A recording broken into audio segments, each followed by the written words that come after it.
สบายดีพี่น้องสุขุสุคนเราสมองสุบอนสบายดีเบ่สุขุสุคนเนาะพ่อกับแม่น้องหน่อยแล้วพี่น้องอยู่ในซ่องหน่วยซาลาวเขาคั่วอีกแล้วพี่น้องฮ้อนแท้ๆฮ้อนแท้ฮ้อนว่าไปเบิ่งเนาะว่ามีเมนูหยังข้าวปุ้นพี่น้องไอ้ลวกข้าวปุ้นสิตำข้าวปุ้นตอนนี้กำลังลวกพดจุยอยู่พอน้องหน่อยสิโชว์ซีมือพี่น้องปลาแดกครับพี่น้องใส่ตำจะชดเลยปลาแดกนี่มีแต่นอนพี่น้องแซ่บปลาแดกคิดเองกันไม่นอนแล้วไปว่ามันแซ่บปลาแดกเขาจะว่าก่อนให้ใช้หางกระตองนะพี่น้องตองเพื่อไม่นอนลงดิตองเอาแต่หน้ามันชุบหนาพิษพี่น้องเลยเขาตำหยวกแล้วถารอถาจะสินหนึ่งสินกระปุ่นความแดงของพิษพี่น้องเลยน้ำลายก็จะกินไปแล้วน้ำลายก็จะแตกพี่น้อง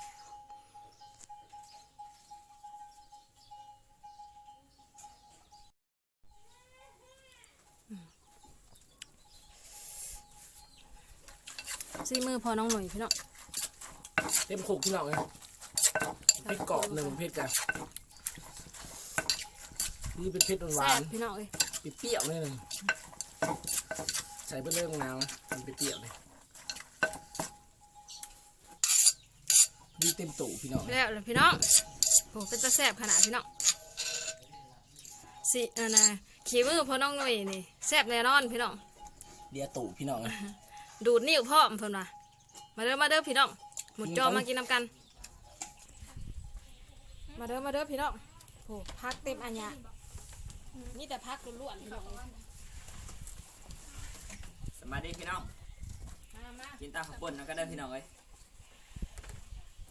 มีพักว่าวมวนนะพี่น้องมาดิ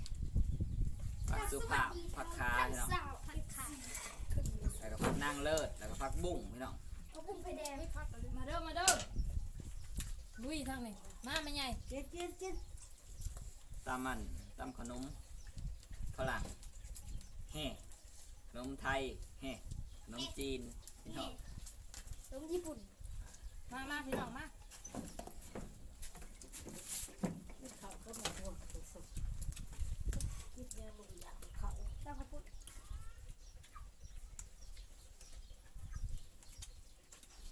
เต็มกระโตกเลยพี่น้องเอ้ย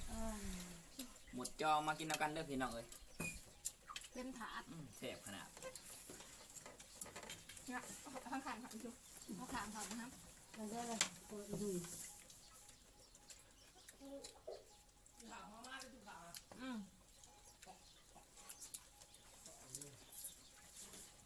นี่อะไรก็เป็นใหญ่เลยมาอีกนึง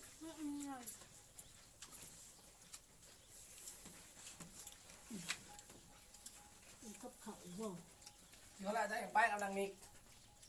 ส่งไปมาเข็นกะกันเลยแล้วถ้าปีกไก่ฮะพอชินังรถแล้วก่อนนี่ครับเลยมาให้นะกินเขาบอกวิ่งสุกเริ่มพี่น้อง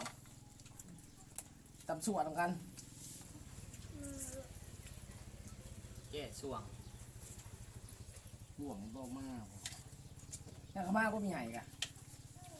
เพชรจะบ่มีใหญ่แล้วไปกินเท่านั้นบ้านก็กินนี่ใช่ไหมหนาทั้งนี้ใครว่าเขางาจ้อเล่นกินพี่ไก่พี่ปลา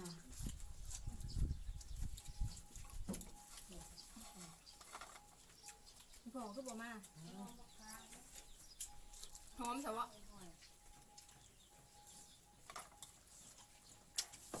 เครื่องไปร้อยนี่ใครส่งมาครับอบไก่พี่ยังปะ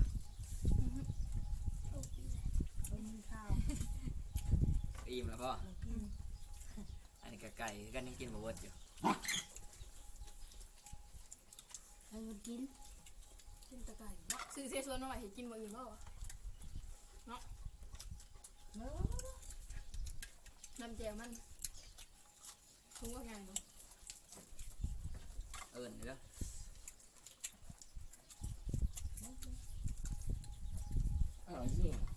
ซึ่งซึ่งดาบ อันเดียวกันนี่ เอ๊ะนะ หมูที่เราซื้ออันเราที่มันยังอ่อนส่ง ถ้าไม่นงส่งให้ หายแพงลูก200ว่ะ ลุก มันโลละน้อย ไปเจ็ดผู้ใด เอาไปสีหมู ตัวมักนะ ลุกขึ้น ซื้อกินหมูเนาะ ลุกขึ้น ก็พักเลยแต่มาไม่เห็นมันสุกเองค่ะ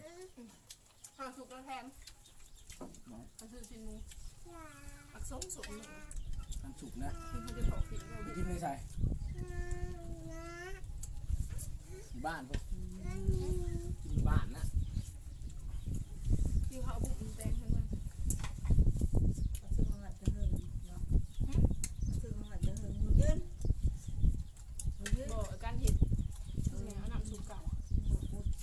หมูเนาะ แตงบ่เขาบอกนะห้าว น้าวอ่ะเนี่ย ยืน เว้นหูว่าเดี๋ยว แม่น่ะบ่ตาแซ่บไปได้นะมื้อนี้นะนั่น แมงมันพออยู่ อ้ายกินน่ะบ่ตาแซ่บไปนะอ้ายยี่กินน่ะ พอมันง่างอยู่แล้วพอแล้วทำพอลูกเลยก็ยาด้วยเลยยาแล้วก็เนาะ อย่าแล้วนี่ถ้าก็กินกำลังแซ่บเนาะ บ่วงมาคันเดียวน้ำก็บ่วงไม่มาทำมาสูตรน้ำไหม ข้าวเดียวบ่ สองน้ำตาเอาใส่เนี่ยแหลมประบ่วงเลย คือบัวอะไรสัก3ขั้น4ขั้น บอกขึ้นไป ยืน มา ลูกยืน นอน ยืนยืน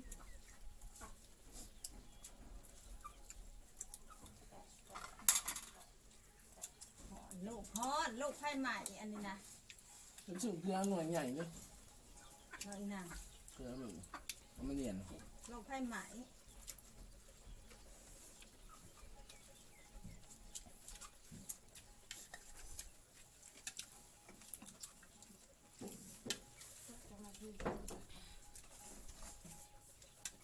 หอดเลย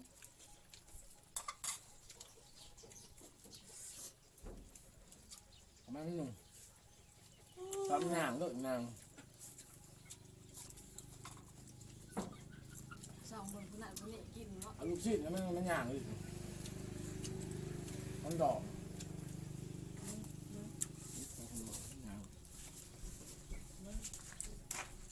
เผ็ดเนาะ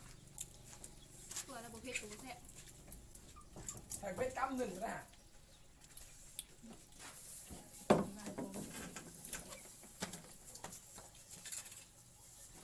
เอาใส่บ่อ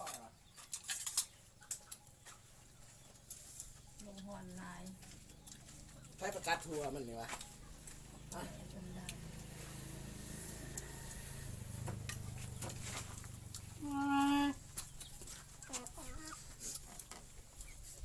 เอาพี่ชาเขารอบ2พี่น้อง กินแล้วกินกับม่วงแล้ว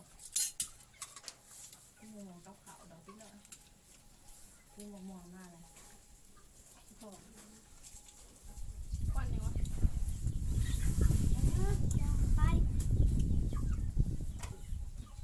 เผื่อกุไว้เลย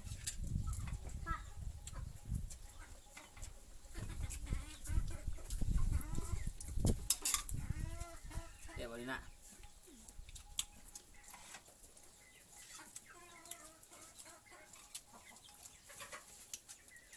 มีกลุ่มชวนเอากลุ่มเพื่อนจังเนาะเอาใครไก่ไปซื้อ น้อยบนน้อยอยากผ่านอยู่ ขายไก่เขา กินไก่เนาะ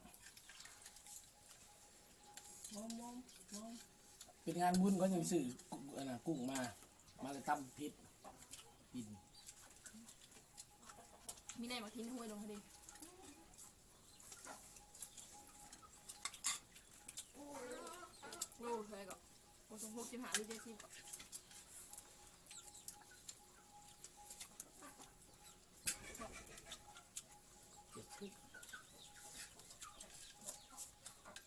ก็บอกกินเลย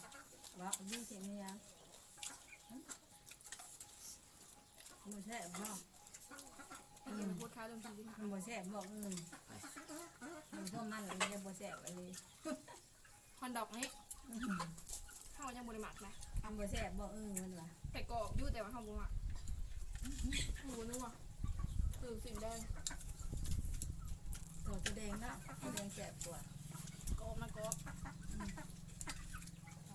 ยังนี่แหละแต่ผู้ มัน มา บ่แซ่บบ่อีนาง ทาลูกศิลป์ไทย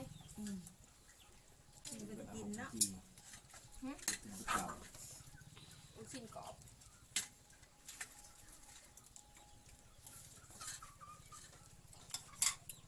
ซีพีนะมันกรอบอยู่ตรง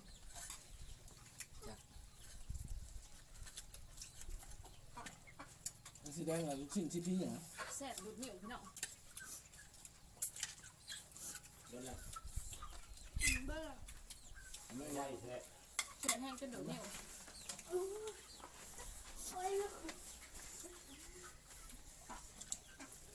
ทั้งนั้นผมกินหัวกระเทียมนะครับงานหมักในหัวกระเทียม